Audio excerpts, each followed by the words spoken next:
تخلیق آدم علیہ السلام احادیث کی روشنی میں حضرت ابو موسیٰ اشعری رضی اللہ تعالیٰ عنہ سے روایت ہے کہ نبی کریم صلی اللہ علیہ وآلہ وسلم نے فرمایا، اللہ تعالیٰ نے آدم علیہ السلام کو تمام زمین سے جمع کی گئی مٹھی بھر خاک سے پیدا فرمایا۔ آدم علیہ السلام کی اولاد بھی طرح طرح کی مٹی کے مطابق پیدا ہوئی۔ ان میں سفید فام بھی ہیں، سرخ بھی اور سیاہ فام بھی، اور ان کے درمیانی رنگوں کے بھی۔ اسی طرح نیک اور بد، نرم خو اور سخت طبیعت اور درمیانی طبیعت والے۔ اللہ تعالیٰ نے آدم علیہ السلام کو اپنے ہاتھ سے پیدا فرمایا تاکہ ابلیس آپ علیہ السلام سے بڑائی کا دعویٰ نہ کرے۔ چنانچہ اس نے آپ کو انسانی صورت میں پیدا فرمایا۔ آپ جمعہ کے دن جس کی مقدار 40 سال تک ہی مٹی کے بنے ہوئے ایک جسم کی صورت میں پڑے رہے، فرشتے پاس سے گزرتے تھے تو اس جسم کو دیکھ کر ڈر جاتے تھے۔ ابلیس سب سے زیادہ خوفزدہ تھا۔ وہ گزرتے وقت اسے ضرب لگاتا تو جسم سے اس طرح کی آواز آتی جس طرح مٹی کے بنے ہوئے برتن سے کوئی چیز ٹکرائے تو آواز آتی ہے۔ اس لیے جب وہ کہتا تھا ٹھیکری کی طرح بجنے والی مٹی سے، تو کہتا تجھے کسی خاص مقصد سے پیدا کیا گیا ہے۔ سورہ الرحمن آیت نمبر 14۔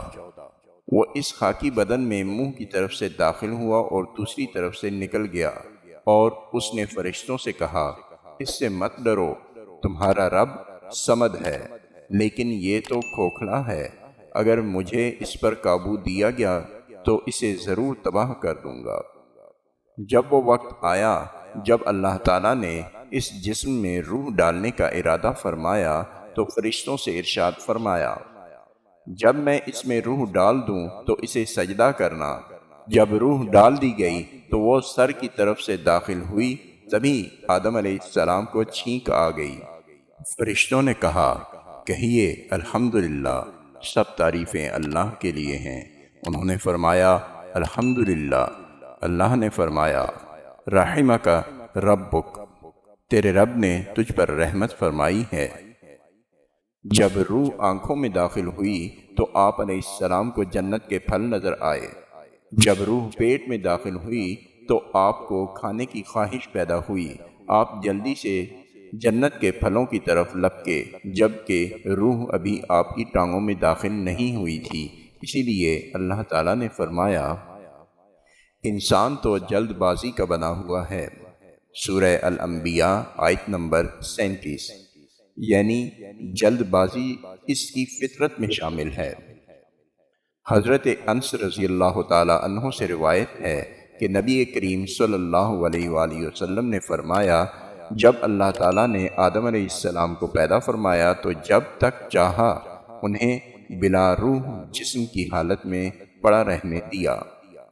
ابلیس آپ کے ارد گرد چکر لگاتا تھا۔ جب اس نے دیکھا کہ یہ جسم کھوکھلا ہے تو اسے معلوم ہو گیا کہ یہ ایسی مخلوق ہے جو اپنے آپ پر قابو نہ رکھ سکے گی۔ حضرت انس بن مالک رضی اللہ تعالی عنہ سے روایت ہے کہ رسول اللہ صلی اللہ علیہ وآلہ وسلم نے فرمایا، جب آدم علیہ السلام میں روح ڈالی گئی اور روح سر تک پہنچی تو آپ کو چھینک آ گئی۔ آپ نے فرمایا الحمدللہ رب العالمین، تمام تعریفیں اللہ رب العالمین کے لیے ہیں۔ تو اللہ تعالیٰ نے فرمایا یرحمک اللہ، اللہ تجھ پر رحمت فرمائے گا۔ حضرت ابو ہریرہ رضی اللہ تعالیٰ عنہ سے روایت ہے کہ نبی کریم صلی اللہ علیہ وآلہ وسلم نے فرمایا اللہ تعالیٰ نے آدم علیہ السلام کو پیدا کیا تو ان کا قد 60 ہاتھ تھا۔ پھر فرمایا جا کر ان فرشتوں کی جماعت کو سلام کہیے اور سنیے کہ وہ کیا جواب دیتے ہیں۔ تیرا اور تیری اولاد کا یہی سلام کا طریقہ ہوگا۔ آدم علیہ السلام نے کہا السلام علیکم۔ فرشتوں نے کہا السلام علیکہ ورحمۃ اللہ، یعنی جواب میں رحمت اللہ کا اضافہ ہو گیا۔ جنت میں جو بھی داخل ہوگا وہ آدم علیہ السلام کی صورت پر یعنی 60 ہاتھ قد کا ہوگا۔ اس کے بعد اب تک مخلوق کے قد کاٹ میں کمی ہوتی آئی ہے۔ حضرت ابو ہریرہ رضی اللہ تعالی عنہ سے مروی ہے کہ رسول اللہ صلی اللہ علیہ وآلہ وسلم نے فرمایا، بہترین دن جس میں سورج طلوع ہوتا ہے وہ جمعے کا دن ہے۔ اس دن آدم علیہ السلام کو پیدا کیا گیا، اس دن انہیں جنت میں داخل کیا گیا، اس دن انہیں جنت سے نکالا گیا اور اسی دن قیامت قائم ہوگی۔ حضرت ابو ہریرہ رضی اللہ تعالیٰ عنہ بیان کرتے ہیں کہ آدم علیہ السلام جمعہ کے دن آخری گھڑی میں پیدا کیے گئے۔ آدم علیہ السلام کی عزت و تکریم۔ اللہ تعالیٰ نے آدم علیہ السلام کو اپنے ہاتھ مبارک سے تخلیق فرما کر بلند مرتبہ عطا کیا، پھر فرشتوں سے آپ کو سجدہ کروا کر اس شرف و منزلت کا اظہار فرمایا۔ ارشاد باری تعالیٰ ہے، اور جب ہم نے فرشتوں کو حکم دیا کہ آدم کے آگے سجدہ کرو تو وہ سب سجدے میں گر پڑے مگر شیطان نے انکار کیا اور غرور میں آ کر کافر بن گیا۔ سورہ البقرہ آیت نمبر 34۔ یہ اللہ تعالیٰ کی طرف سے آدم علیہ السلام کی بہت بڑی عزت افزائی کا بیان ہے کہ انہیں اللہ تعالیٰ نے اپنے ہاتھ سے پیدا کیا اور ان میں اپنی روح ڈالی، جیسے ارشاد ہے، تو جب میں اسے پورا بنا چکوں اور اس میں اپنی روح پھونک دوں تو تم سب اس کے لیے سجدے میں گر پڑنا۔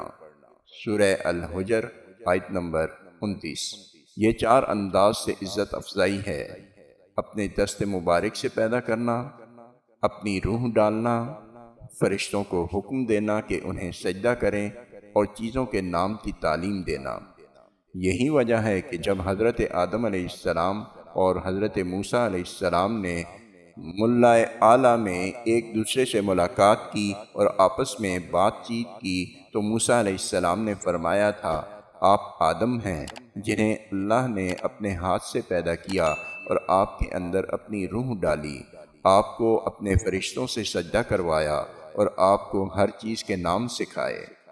قیامت کے دن میدان حشر میں موجود لوگ بھی آدم علیہ السلام سے بات کرتے ہوئے ان کی یہی صفات بیان کریں گے، جیسے کہ پہلے بیان ہوا اور آئندہ بھی بیان ہوگا۔ سجدہ کرنے والے فرشتوں کا بیان۔ آدم علیہ السلام کو سجدہ کرنے کا حکم کن فرشتوں کے لیے تھا؟ اس بارے میں علماء کی دو آراء ہیں۔ نمبر 1، اکثر مفسرین کہتے ہیں کہ یہ حکم تمام فرشتوں کے لیے تھا۔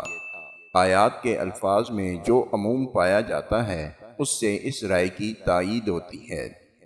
نمبر 2، بعض علماء کا کہنا ہے کہ اس سے مراد صرف زمین کے فرشتے ہیں، لیکن آیات کے سیاق و سباق سے پہلے قول کی تائید ہوتی ہے اور اس حدیث میں بھی عموم ہے، اللہ نے آپ کو اپنے فرشتوں سے سجدہ کروایا۔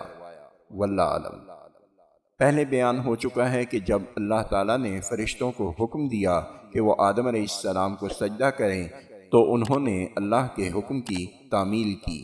ابلیس نے حسد کی وجہ سے آپ سے دشمنی رکھتے ہوئے آپ کو سجدہ کرنے سے انکار کر دیا، چنانچہ اللہ تعالیٰ نے اسے اپنے دربار سے نکال دیا اور دھتکار دیا، اس پر لعنت ڈال کر مردود شیطان بنا کر زمین پر اتار دیا۔